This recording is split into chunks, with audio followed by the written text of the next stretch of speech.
Olá, como vai? Voltamos às aulas sobre direitos das crianças e adolescentes, tratando de medidas socioeducativas, tratando dos direitos, garantias, dos deveres do adolescente envolvido com atos infracionais, acusado da prática de atos infracionais, chamado também de adolescente em conflito com a lei.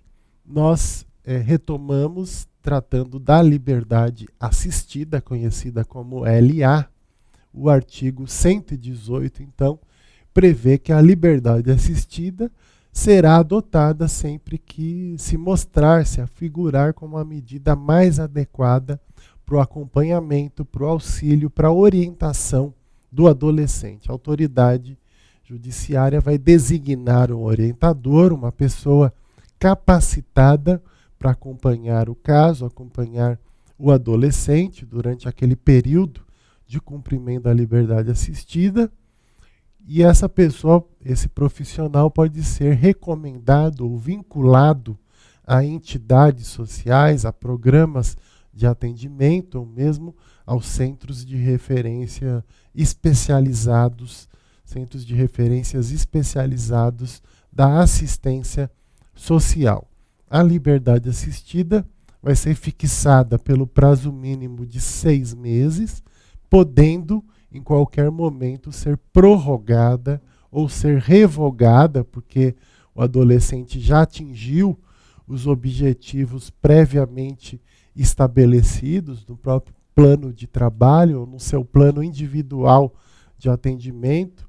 Pode ser também substituída por outra medida, em vez de liberdade assistida, a equipe pode discutir, a equipe interdisciplinar, de que seria mais adequado ele cumprir a prestação de serviço à comunidade ou ele ter uma possibilidade de reparação de dano. Então, isso também pode ser proposto, pode ser tratado através dos relatórios de acompanhamento feitos pelas equipes dos programas de medidas socioeducativas, no caso do programa de liberdade assistida. Ouvido, então, o orientador designado pelo programa, o Ministério Público e o próprio defensor do adolescente no processo chamado de execução da medida socioeducativa.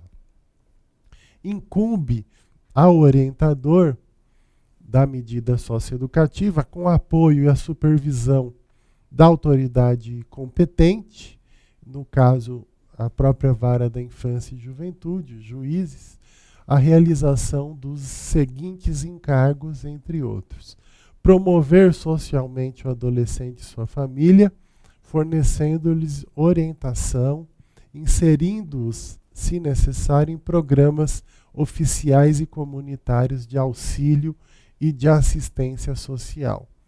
Também é papel, então, na liberdade assistida, ter essa atuação juntamente com outros programas sociais, com outras áreas também, inclusive ter essa integração com questões relacionadas à saúde, à educação, encaminhamento para programas sociais como Bolsa Família, programa de erradicação do trabalho infantil, outros programas que ofereçam bolsas, como programas relacionados a estágios, a aprendizagem, vinculados ou não à assistência social, mesmo programas privados que possam contribuir com o apoio social àquele adolescente, ou vinculados também às entidades sociais. Supervisionar a frequência e o aproveitamento escolar do adolescente, promovendo inclusive sua matrícula. O orientador da medida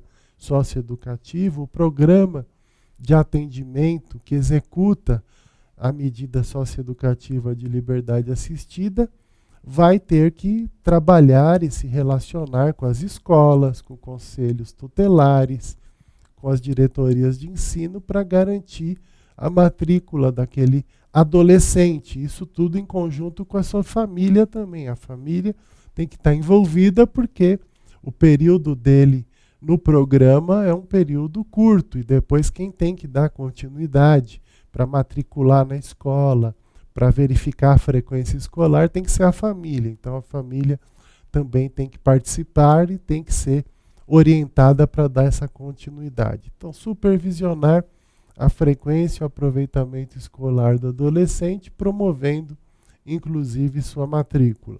Diligenciar no sentido da profissionalização. Então, procurar programas de profissionalização, programas de ensino técnico, que podem ser vinculados a instituições como Senai, como CIEE e outros do SESC, SESI, vinculados ao próprio Sistema S, que é um sistema que tem características públicas e, ao mesmo tempo, privadas. E diligenciar na inserção do adolescente no mercado de trabalho. Então, o programa de liberdade assistida, o orientador da liberdade assistida, vai também fazer esse trabalho de procurar possíveis vagas, possíveis formas de inclusão desse adolescente como aprendiz, como estagiário ou em empregos no mercado de trabalho a partir dos 16 anos. Apresentar relatório do caso, então existem os relatórios de acompanhamento e os relatórios conclusivos sobre o acompanhamento do adolescente. Temos também a semi-liberdade, no artigo 120 do Estatuto da Criança e do Adolescente. O regime de semi-liberdade pode ser determinado desde o início ou pode ser uma forma de transição para o meio aberto. O adolescente estava na internação o tempo todo, no regime fechado, o tempo todo na unidade de internação, sem possibilidade de saídas para o mundo externo, e ele vai para a semi-liberdade, onde ele vai dormir e durante o dia ele vai para a escola e vai para o trabalho ou vai para o estágio. Então, o regime de semi-liberdade, ele pode também ser uma transição para a completa liberdade posterior do adolescente, ou mesmo posteriormente ele ser encaminhado para a liberdade assistida ou para a prestação de serviços à comunidade. Possibilita a realização de atividades externas, independente de autorização judicial. No caso da internação, só pode ter atividades externas quando ocorre autorização judicial. No caso da semi-liberdade, já faz parte da própria medida. Dorme na unidade e durante o dia sai para atividades externas. São obrigatórias a escolarização, a profissionalização, necessidade, então, de ter cursos profissionalizantes, que ele possa ser inserido, principalmente cursos que sejam externos, através de parcerias entre a instituição de semi-liberdade, devendo sempre que possível ser utilizados os recursos existentes, então, na comunidade. São essas parcerias que devem ser realizadas e as pessoas que trabalham na semi-liberdade, principalmente os técnicos, assistentes sociais, psicólogos, educadores, devem procurar parcerias na comunidade para o adolescente ser incluído, ser matriculado e frequentar a escola estadual mais próxima da unidade de semi-liberdade e cursos profissionalizantes privados ou públicos. A medida não comporta um prazo determinado, aplicando-se no que couber as disposições relativas à internação, no máximo, claro, de 3 anos, que pode ser aplicada com base no que se aplica também no caso de internação. O tempo máximo de cumprimento é de 3 anos. E no caso da semi-liberdade também vai ter essa possibilidade de avaliação, reavaliação de 3 em 3 meses ou de 6 em 6 meses, para verificar se a medida já foi devidamente cumprida, se não necessita cumprir um tempo maior. A internação está no artigo 121 do Estatuto da Criança e do Adolescente. A internação é uma medida privativa de liberdade, sujeita àqueles princípios que estão também na Constituição que nós já citamos, da brevidade, da excepcionalidade e respeito à condição peculiar de pessoa em desenvolvimento. Então, o período de privação de liberdade, com base nesses princípios, deve ser um período curto, um período breve. A internação deve ser excepcional, o juiz tem que motivar, justificar por que ele não aplicou semi-liberdade, ou por que não aplicou liberdade assistida, ou prestação de serviço à comunidade, ou reparação de danos, e por que aplicou, então, a privação de liberdade à internação. É necessário, então, que seja demonstrado esse caráter de excepcionalidade da aplicação da internação. E o respeito à condição peculiar de pessoa em desenvolvimento, claro, o adolescente internado, privado de liberdade, tem que ser respeitado. Ele perde o direito momentâneo à sua liberdade, essa liberdade acaba sendo restrita, ele é privado de liberdade, mas os demais direitos permanecem, como nós veremos posteriormente quais são os direitos do adolescente privado de liberdade. Será permitida a realização de atividades externas a critério das equipes técnicas das entidades executoras da internação, salvo uma determinação judicial em contrário. Muitas vezes na sentença o juiz já estipula que o adolescente cumprirá a internação sem atividades externas, ou cumprirá a internação com atividades externas, deixando essas atividades a critério das equipes técnicas, das entidades executoras das medidas socioeducativas. E sempre que tiver essas atividades externas, também deve-se pedir autorização à Vara da Infância e Juventude, deve-se comunicar à Vara da Infância e Juventude como transcorreu essas atividades externas, como transcorreram essas atividades externas. É necessário também esse fluxo de comunicação entre a Vara da Infância e Juventude e a entidade de internação. A medida não comporta um prazo determinado, devendo sua manutenção ser reavaliada com decisão fundamentada no prazo de 6 meses. Então, pelo menos de 6 em 6 meses, a internação é avaliada se o adolescente já pode terminar o seu período de internação, se cumpriu 6 e a equipe técnica da unidade entende que ele está cumprindo satisfatoriamente, se ele atingiu todas as metas do seu plano de atendimento. Isso pode ser verificado também pela equipe técnica da própria Vara da Infância e Juventude, decorrendo também da manifestação do Ministério Público, do defensor e da decisão do juiz. Então, essa reavaliação é feita de 6 em 6 meses, dependendo. Em 6 meses, o adolescente já pode ser colocado em liberdade quando ele vai para o regime de internação. Em nenhuma hipótese, o período máximo de internação excederá os 3 anos. Então, o máximo de internação, de cumprimento da medida socioeducativa é de 3 anos. Se ele entrou com 17, ele vai cumprir 3 anos e depois ele tem que ser colocado em liberdade.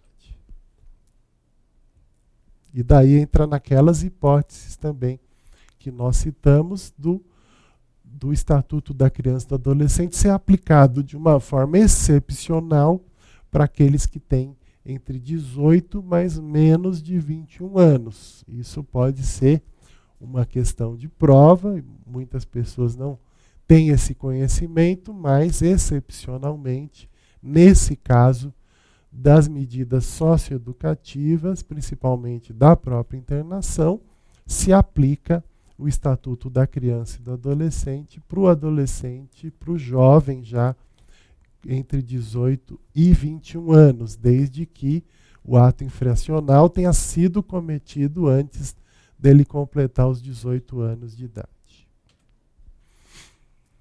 A internação, atingido o limite estabelecido no parágrafo anterior, os 3 anos, o adolescente deverá ser liberado ou colocado em regime de semi-liberdade ou de liberdade assistida.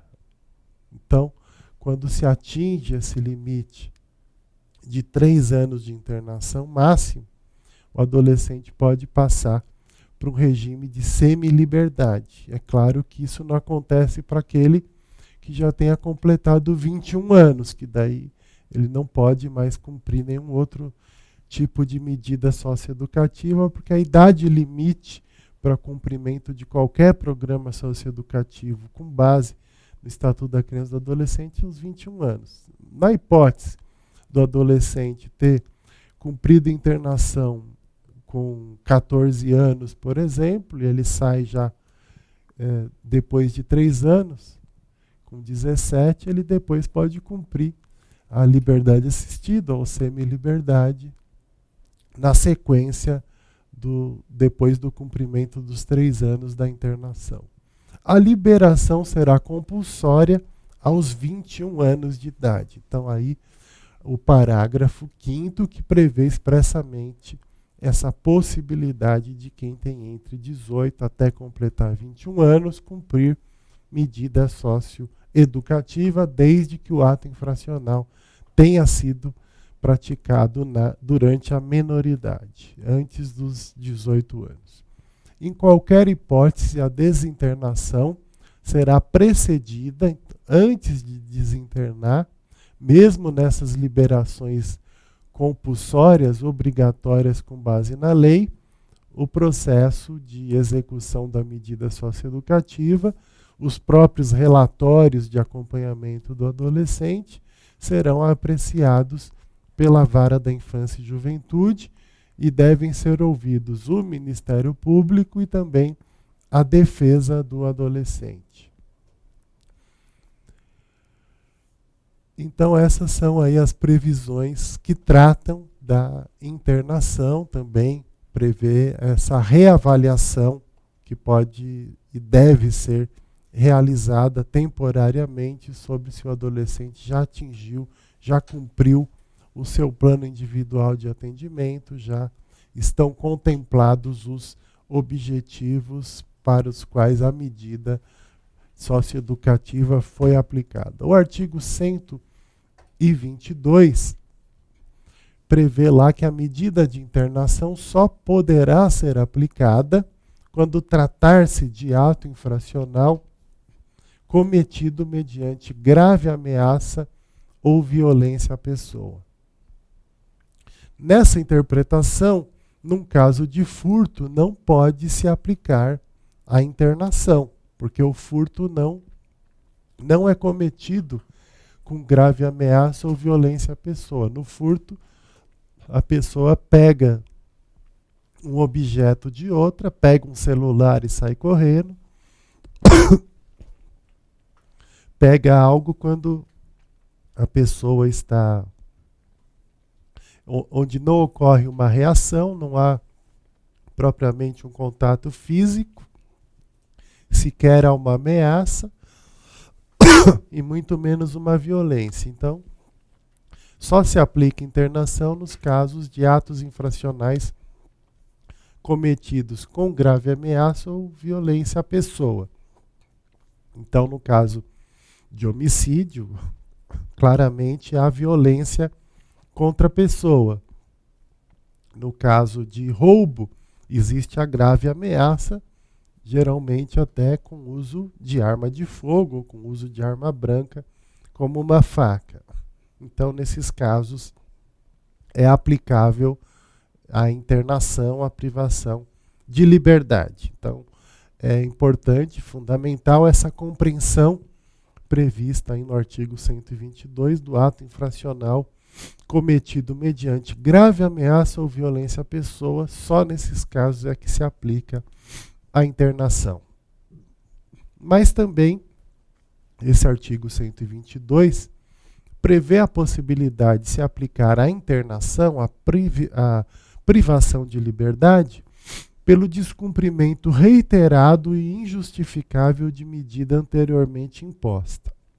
Quando o adolescente está em semiliberdade e não cumpre a semiliberdade, foge e depois retorna e volta a não cumprir a semiliberdade, volta a fugir, é possível que seja aplicada depois a internação, a privação de liberdade.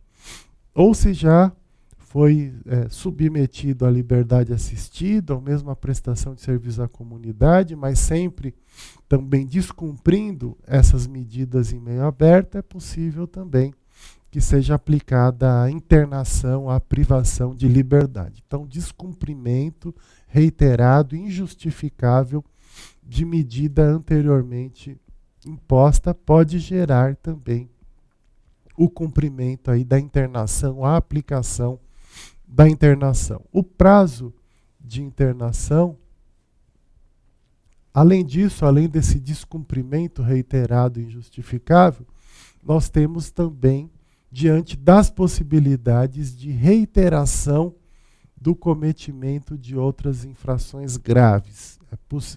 Com esse entendimento, é possível, até em casos de furtos, em casos reiterados de furtos praticados pelo adolescente, se aplicar a própria internação por conta da reiteração do cometimento das infrações. O prazo de internação não poderá ser superior a 3 meses quando nós tratamos aí do descumprimento reiterado e injustificável da medida imposta anteriormente. Se ele descumpriu quando ele estava na semiliberdade, ou se ele descumpriu quando estava na liberdade assistida ou na prestação de serviço à comunidade, a internação, quando for decretada por esses descumprimentos, terá que ser de 3 meses, chamada inclusive como espécie de internação-sanção, que é aplicada pelo juiz. Nesses casos, então, no máximo são 3 meses, diferente das outras hipóteses que nós tratamos, da internação ser decretada por ato infracional cometido mediante grave ameaça ou violência, ou por reiteração no cometimento de infrações consideradas graves. Em nenhuma hipótese será aplicada a internação, havendo outra medida que seja considerada mais adequada. Então, o juiz vai ter que justificar, vai ter que analisar, vai ter que motivar, verificar se outras medidas não são mais adequadas. Se não é mais adequado aplicar a liberdade assistida, se não é mais adequado ele aplicar, naquele caso, a reparação de danos, se não é mais adequado ele aplicar a prestação de serviço à comunidade, e se não é mais adequado ele aplicar uma semiliberdade. Então ele deve justificar o porquê que ele está descumprindo aquele princípio que nós verificamos da excepcionalidade e está aplicando a internação, a privação de liberdade, ao invés de aplicar as outras medidas menos restritivas. A internação, continuando ainda sobre a internação, a medida socioeducativa de internação, o artigo 123 trata de que ela deverá ser cumprida em entidade exclusiva para adolescentes. Ela não pode ser cumprida num presídio de adultos, por exemplo. Ela não pode ser cumprida num centro de detenção provisória, numa penitenciária onde tenham adultos também, ou numa cadeia pública onde tenham adultos. Ela será cumprida numa entidade, numa unidade onde só tenham adolescentes, pessoas com menos de 21 anos, porque existe aquela exceção que se o adolescente cometeu ato infracional antes dos 18, ele pode cumprir até completar os 21 anos. Então, entidade exclusiva para adolescentes, exceto essas exceções daqueles entre 18 e 21 anos, que podem estar cumprindo também medida socioeducativa, inclusive de internação, em local distinto daquele destinado ao abrigo. Não pode se confundir unidade de internação com o abrigo, os serviços de acolhimento, para onde vão as crianças e adolescentes vítimas de violência, de abusos sexuais, de abandono, de maus tratos, que estão provisoriamente afastadas do convívio com seus pais ou responsáveis. E na internação, na unidade de internação, deve ser obedecida rigorosa separação conforme a idade, a compleição física, os tamanhos, o porte físico dos jovens e a gravidade da infração cometida. Devem ter unidades, então, para adolescentes conforme as suas idades. Os adolescentes, por exemplo, de 12, 13 anos devem conviver em locais conjuntamente, os de 13 e 14, os de 15 e 16, os de 16 e 17, os que já tenham 18 e menos de 21 em outros locais específicos. Deveria ser dessa forma, mas geralmente essa separação acaba não sendo cumprida na grande maioria das unidades de internação. Levar em conta também os portes físicos e a gravidade do ato infracional, que seria não misturar o adolescente reincidente com os primários, não misturar o adolescente que cometeu crimes mais graves, como latrocínio, roubo seguido de morte, homicídios, com aqueles que cometeram vários furtos e por isso foram internados, ou aqueles que cometeram tráfico. Então, assim por diante, na necessidade também de separar conforme a gravidade do ato infracional, conforme a compleição física, conforme as idades dos jovens. Durante o período de internação, inclusive provisória, serão obrigatórias atividades pedagógicas. Eles não podem ficar ociosos, é necessário ter atividades, ter uma rotina de atividades. Direitos fundamentais dos adolescentes privados de liberdade, conforme o Estatuto da Criança e do Adolescente, no artigo 124. São direitos dos adolescentes privados de liberdade, entre outros, os seguintes: entrevistar-se pessoalmente e com representante do Ministério Público. Em qualquer momento ele pode pedir a presença de um promotor de justiça ou pedir que ele seja levado até um promotor de justiça para ele fazer algum tipo de denúncia com relação à própria dinâmica do centro de internação, com relação a maus tratos, a violência, a desrespeito dos seus direitos, ou para alegar sua possível inocência, que houve equívoco com relação à decisão judicial, à acusação que foi feita contra ele. Então, existe também essa previsão, que nem sempre também é respeitada. Peticionar diretamente a qualquer autoridade. Pode escrever cartas, pode encaminhá-las para juízes, promotores, defensores ou qualquer outra autoridade. Então, essa previsão também está aí no Estatuto da Criança e do Adolescente. Então, nós terminamos mais esse bloco tratando dos direitos fundamentais dos adolescentes privados de liberdade nos regimes de internação, e retomaremos depois nossas aulas dando continuidade às medidas socioeducativas.